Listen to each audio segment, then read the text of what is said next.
This is a continuation of section 9.1, which was linear and nonlinear systems of equations. So here I have another nonlinear system. The first part is linear. This is y and x to the first power.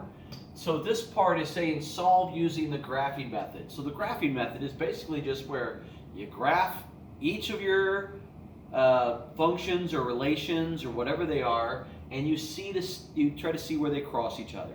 And you might have to approximate that because you may not be able to get an exact answer. So if I'm doing this first one, if I were to solve this for y, I'd get negative 2y equals negative 3x. So divide by negative 2, I get y equals 3/2 x. So that has a slope of 3/2, and it has a y-intercept of 0. So if I'm sketching a graph of that, then I know that it goes through the y-intercept of 0,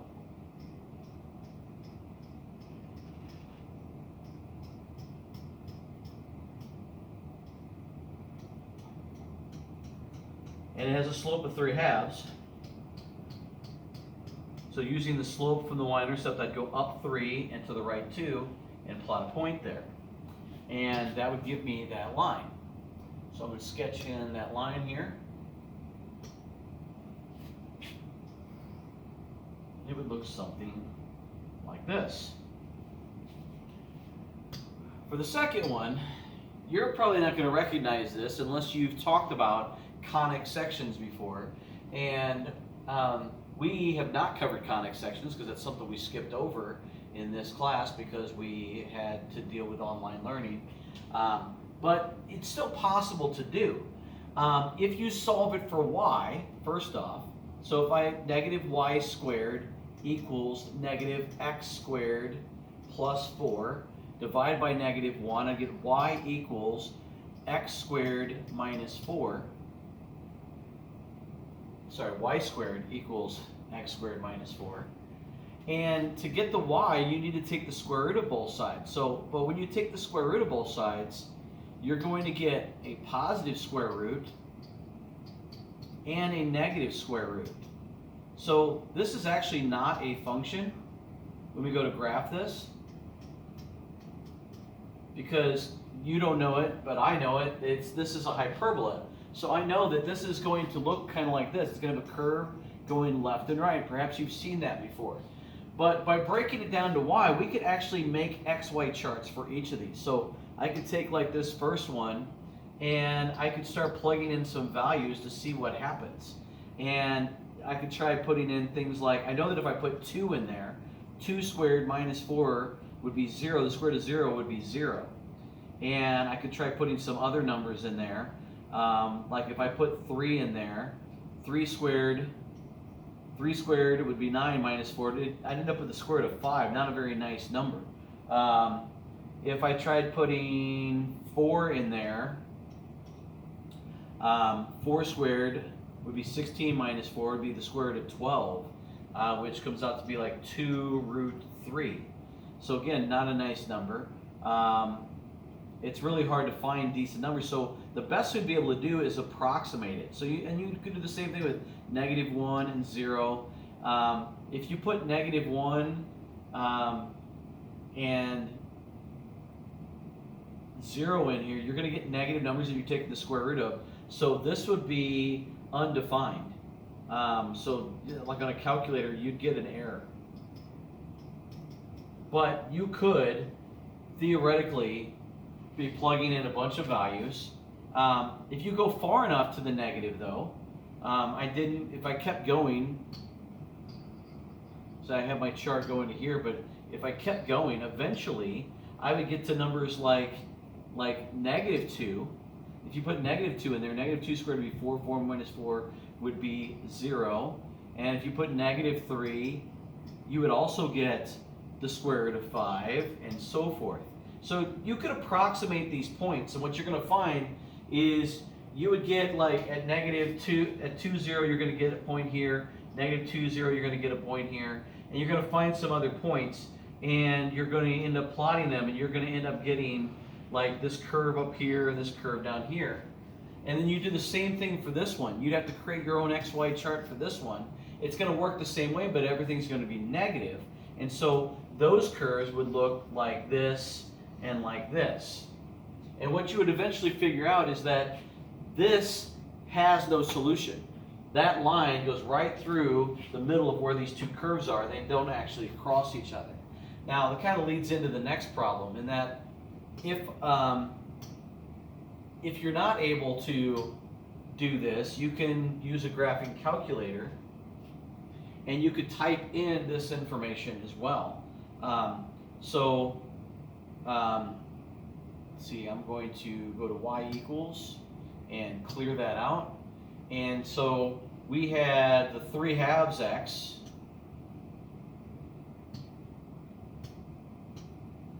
that we had for a graph. And then here we had the square root of, and then I did have parentheses, and I had x squared minus 4. And then I would need to delete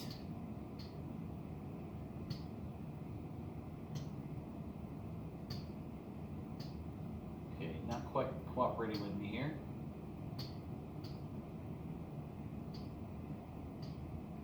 That needs to be deleted.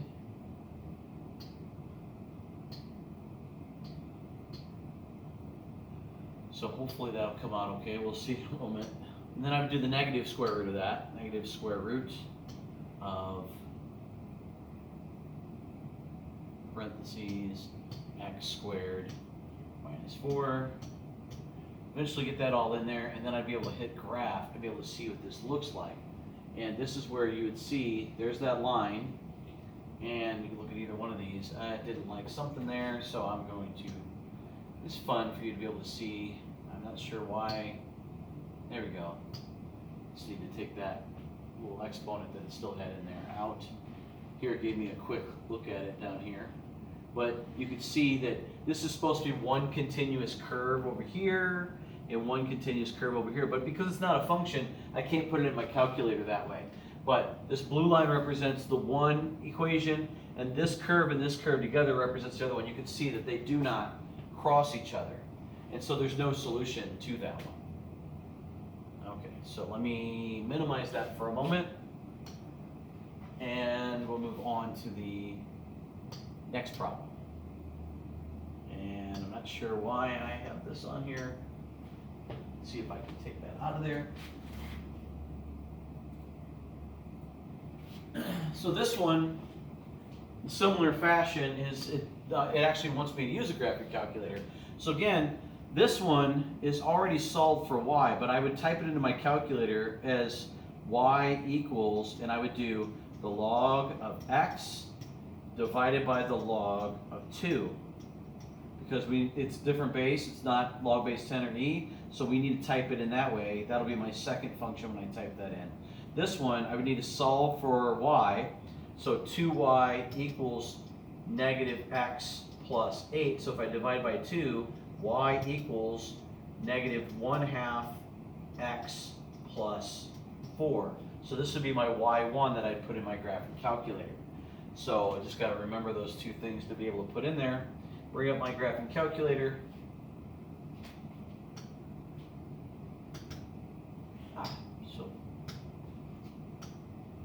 So let's clear that out. It's kind of a mess there. All right, so go back to y equals, and this time I have the negative 1/2 times x, and then plus 4.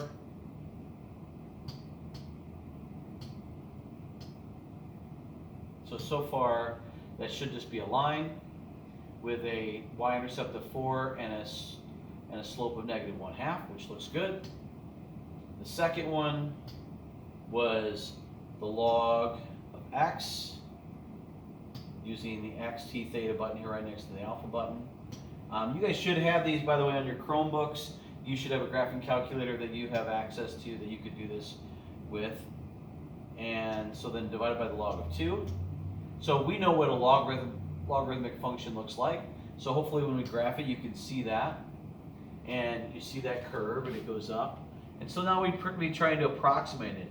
And it looks like it's happening at about 4, 2. And actually with here, this calculator, it'll show me the XY chart here. I can see when X is 4, both functions have a Y value of 2. So this is definitely where the two of those cross each other. So that is how I could use a calculator to figure out what that is.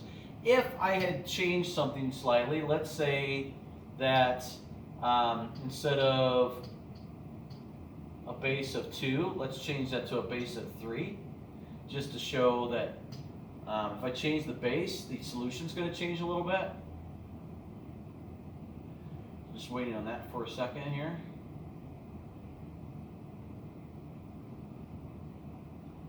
So you can see this, now my chart has changed. So I go over here and I see 1, 2, 3, 4, looks like almost 5.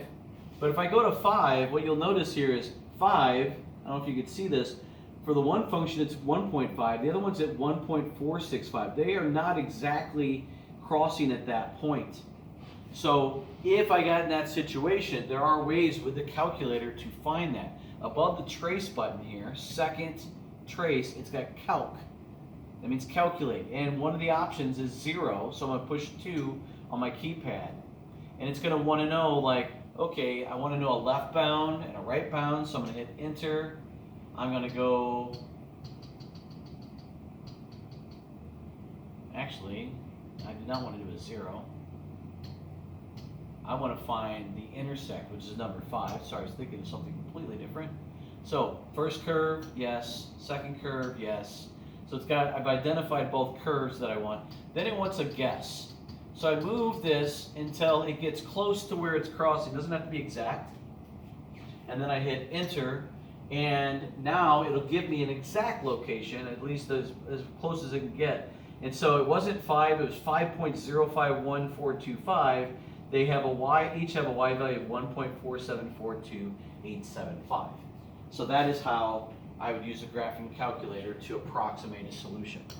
And if you don't understand that, if you want to see that again, ask me again in class, and I will, when we have our Google Meet, and I can pull up the graphing calculator, I can walk you guys through that. But if you didn't get it, go back, watch what I did, and see if you could recreate it.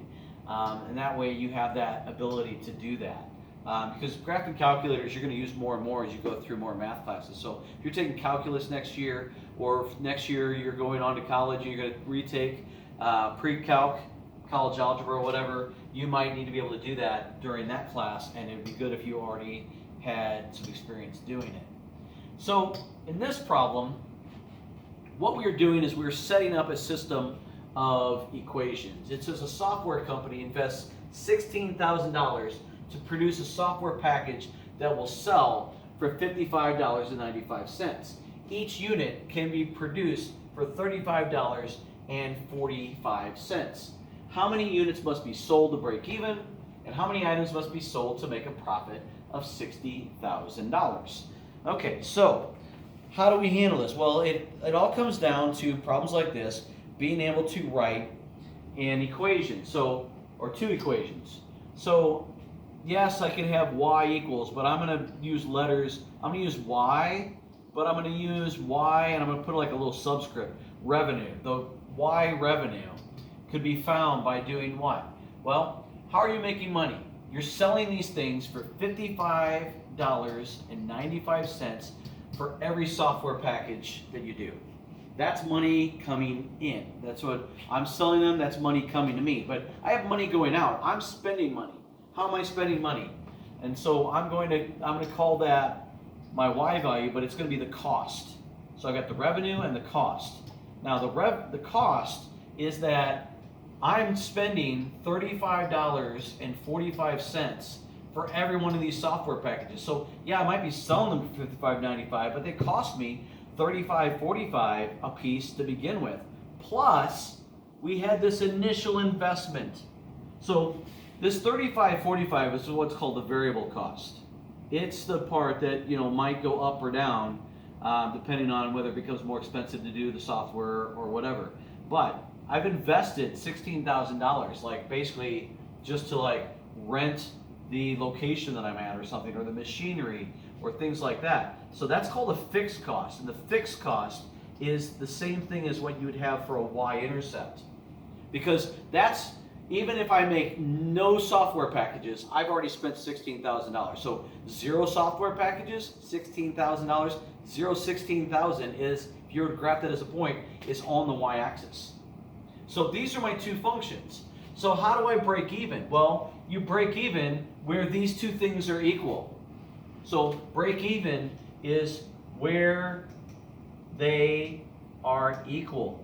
This is basically the substitution method. What you're doing is you're taking what y is equal to here and you're substituting it in. So for part A, you're taking 55, 95x and setting it equal to 35, 45x plus 16,000, and you're solving for x. So when I subtract this from both sides, I get 20.5x equals $16,000. So basically, I have to sell enough, I have to make enough profit off of, I'm making $20.50 per software package. But until I sell enough of them to equal $16,000, I'm not breaking even yet.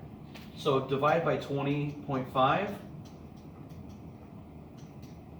And when you do that, it comes out to be about 781 units.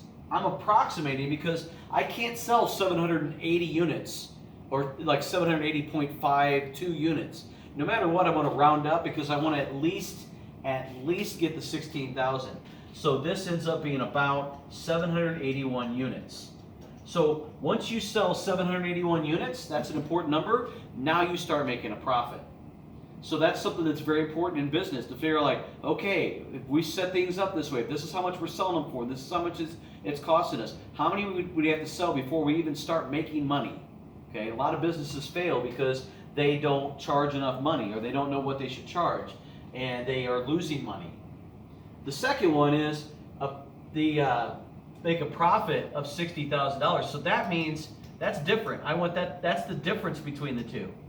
So if you're taking the 55 95x minus the other one, which is 35 45x minus 16,000, because we're subtracting the two, that needs to come out to be 60,000. I didn't leave myself much space here. But you would solve that for x, and you would get 20.5x minus 16,000 equals 60,000.